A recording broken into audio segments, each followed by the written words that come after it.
Magandang umaga, kumusta po? Narito po ulit ang update natin para sa lagay ng ating panahon.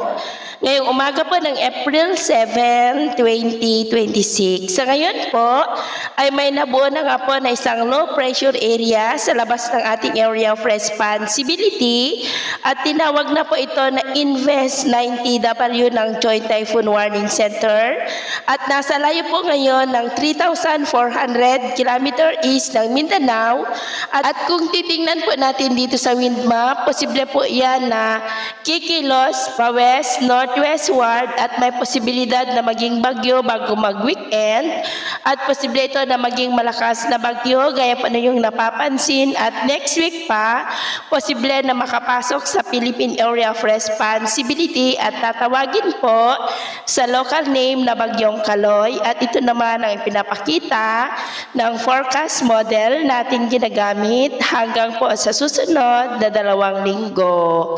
Samantala po sa ngayon ay easterlies pa rin ang hangin na umiihip po sa malaking bahagi po ng ating bansa.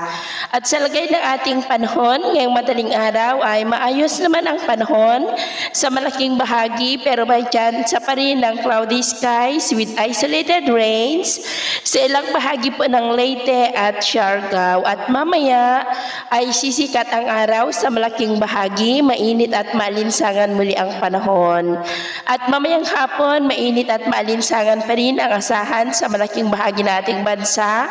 Pero may tsansa ng cloudy skies with isolated rains, lalo na po sa ilang bahagi ng Mindanao. Kaya mag-ingat pa rin tayo, lalo na po sa panganib na dulot po ng mainit na panahon. At sa atin naman pong mga baybayin, wala po tayong nakataas na anumang gale warning signals. Pero iba yung pag-ingat lamang po kung papalaot tayo para po mas makaiwas sa mga sakunang pangkaragatan.